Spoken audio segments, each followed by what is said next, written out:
చెప్పడం, వీళ్ళని చట్టరీత్యా చట్టము, ఒక కోర్టు, ఒక పద్ధతి, జైల్లో పెట్టడం, వాళ్ళని మేపడము, వాళ్ళకి ఆ తర్వాత ఏదో 10-20 సంవత్సరాల తర్వాత వాళ్ళకి ఏదో శిక్ష వేయడము. ఆ గోకుల్ చాట్లో జరిగిన వాళ్ళకి మొన్న శిక్ష పడింది. ఆ బొంబాయిలో జరిగినటువంటి వాళ్ళకి తర్వాత ఎప్పుడో అంటే ఆన్ పడింది. ది స్పాట్ షూట్ చేయడం కరెక్ట్ అంటారా? ఆన్ ది స్పాట్ షూట్ చేయడం కాదు, వాళ్ళ స్తంభానికి కట్టి పెట్రోల్ పెంచి తగలబెట్టేయాలి, లేదా భూమిలో బాధ పెట్టేయాలి. ఇలాంటివన్నీ చేసినప్పుడే ఈ అరాచకాలన్నీ కొద్దిగా తగ్గుతాయి. ఓకే సార్, కానీ ఈ ఇప్పుడు శిక్షాశిక్షలన్నీ నేను చెప్పినట్టుగా ఈ గవర్నమెంట్ ఒప్పుకోదు. ఓకే సార్, ఇప్పుడు యాజ్ ఎ ఇండియన్ గా ఇలాంటి ఉగ్రవాదులకు మీరు ఏం చెప్తారు? ఒక సామాన్య ప్రజల ఇప్పుడు opinion. ఉగ్రవాదులు ఎదుర్కోవాలి, వాళ్ళు నిజంగా ధైర్య సాహసాలు ఉంటే రండి, మిలిటరీని ఎదుర్కోండి, ఉమ్, వాళ్ళతో చేయండి. ఉమ్, ఇప్పుడు ఎలాగైతే మిలిటరీలో ఒక ఒక వ్యక్తి, మిలిటరీ ఆఫీసర్ కానీ మంత్రి వాళ్ళు చనిపోతే గవర్నమెంట్ ఎంత వాళ్ళకి జరుగుతుందో అదే విధంగా వీళ్ళని ఆదుకోవాలి. ఉమ్, మనకు 28 మంది చనిపోయారు, కొంతమంది హాస్పిటల్లో ఉన్నారు, 1,00,000, 2,00,000, 10 లక్షలు, చనిపోయిన వాళ్ళు 10 లక్షలు ప్రకటించారు. ఉమ్. ఈ 10 లక్షల రూపాయలతోటి వాళ్ళ జీవితాలు ఏమి గడవవు. ఈ 10 లక్షలు బ్యాంకులో వేసుకుంటే నెలకి 6,000 వస్తాయి. ఈ 6,000 రూపాయలతోటి వాళ్ళ లైఫ్ కనీసం దేనికి కూడా రాదు. కాబట్టి ఏంటంటే వీళ్ళకి లైఫ్ లాంగ్, ఒక సైనికుడు చనిపోతే ఎంత ఇది జరుగుతుంది, అలాంటి చర్య తీసుకుంటే వాళ్ళ జీవితాలు నిజంగా చెప్తామంటే డబ్బు ఇచ్చినంత మాత్రాన ఏమి ఇదేమి అవ్వదు. పాపం ఆమె సౌభాగ్యాన్ని మనం తీసుకురాలేము. ఇప్పుడు స్త్రీకి సౌభాగ్యం ఏమిటి?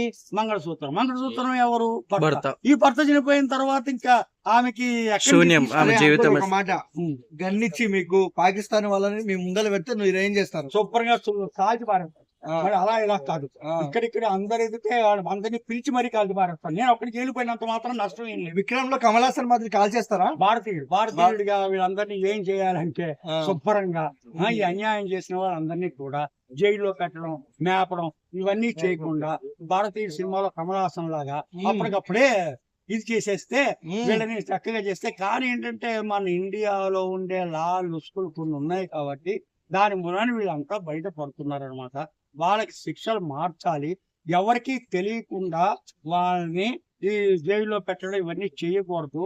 కానీ దీంట్లో ఒక రహస్యం ఉంది, వీళ్ళు ఇంట్రాగేట్ చేయాలి. ఎవరు చేయించారు ఈ పని, ఏమిటి, ఎందుకు చేశారు, ఎవరి మూలాన్ని ఇలా జరిగింది అనేది ఇంట్రాగేట్ చేసి అప్పుడు వీళ్ళని ఇది చేయాలి, నాశనం చేయాలి. ఎప్పుడైతే ఎవరైతే మెయిన్ వాళ్ళు దొరుకుతారో వాళ్ళని మనం నాశనం చేయాలి. నేను సింపతిగా 3 రోజులు నలబట్లు వేసుకుని భోజనం మానేసి నా యొక్క సింపతిని నేను, నా స్నేహితులు, బంధువులు అందరం కూడా సింపతి తెలుస్తున్నాం అన్నమాట. ఉడతా భక్తి అంటారు అలాగే. కానీ నా యొక్క అభిప్రాయం ఏమిటంటే వాళ్ళకి జీవితాంతం జరిగేటట్టుగా చూడాలి, అంతేగాని ఏదో సింపతిలు జరపడం కాదు అందరూ.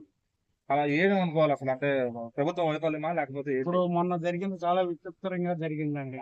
అంతకుముందు ఆల్రెడీ బొంబాయిలో ఒకసారి తాజ్మహల్లో జరిగింది, ఇక్కడ హైదరాబాద్ లుంబిని పార్క్ లో జరిగింది, గోకుల్ చాట్ వల్ల జరిగింది. అప్పుడు వాళ్ళు వీళ్ళని లేకుండా మొత్తం అందరినీ కలిపి వీళ్ళు షూట్ చేసి చంపేశాడు. ఇక్కడ కేవలం మగవాళ్ళని, హిందూస్నే టార్గెట్ చేసి చంపారు వీళ్ళు. దీంట్లో ఏంటంటే ఒక భయంకరమైన కుట్ర వెనకాల ఉంది. ఈ కుట్ర వెనకాల ఛేదించాలంటే ఇంటెలిజెన్స్ రిపోర్ట్స్ రావాలి, దీంట్లో దొరకాలి, దొరికిన మనం పట్టుకోవాలి. ఇందులో మన వాళ్ళ ప్రమేయం ఏమన్నా ఉంటేనే వాళ్ళు వచ్చారంటారా, లేదంటే వాళ్ళంతా వాళ్ళు స్కెచ్ చేసుకుని వచ్చారు? వాళ్ళందరూ వాళ్ళు మన వాళ్ళతోటి ఎటువంటి ఇది లేదండి. ఇప్పుడు పాకిస్తాన్ వాళ్ళు ఖండిస్తున్నారు, అమెరికా ఖండిస్తున్నారు, అన్ని దేశాల వాళ్ళు ఖండిస్తున్నారు. ఈ ఉగ్రవాద చర్య అన్నది అన్ని కంట్రీస్ వాళ్ళు కూడా ఎవరు ఒప్పుకోరు.